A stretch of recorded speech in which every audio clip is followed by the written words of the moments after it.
আসসালামু আলাইকুম। আশা করছি সবাই ভালো আছেন। অনেকেই ফেসবুক সহ বিভিন্ন সোশ্যাল মিডিয়ায় পোস্ট করেন যে আমি ওয়েব ডেভেলপমেন্ট শিখব, কোথা থেকে শিখব। তাদেরকেই বলতেছি, কোত্থেকে শিখবেন মানে প্রশ্ন করতেছেন যে কোন প্রতিষ্ঠান থেকে শিখবেন, কোন ট্রাস্টের প্রতিষ্ঠান খুঁজতেছেন যেখান থেকে শিখলে আপনি ভবিষ্যতে কিছু করতে পারবেন। ভাই, কেউ আপনাকে ওয়েব ডেভেলপমেন্ট শিখিয়ে দিতে পারবে না, এটা আপনাকে নিজে নিজে শিখতে হবে। আপনাকে সেলফ লার্নার হতে হবে।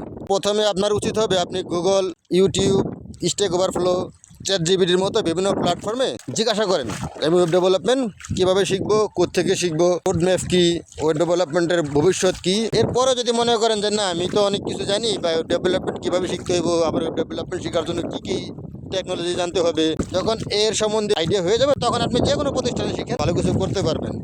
বাট শুরুতেই যদি আপনি ভালো প্রতিষ্ঠান খোঁজেন যে আপনি ওয়েব ডেভেলপমেন্টের জানেন না, তো ওই প্রতিষ্ঠানের ট্রেনার কী করবেন, উনি ওনার মতো লেকচার দিয়ে যাবেন কিন্তু আপনি আর কিছু বুঝলেন না। অথচ শেষে কী হবে, ফেসবুকে এসে হতাশার পোস্ট করবেন।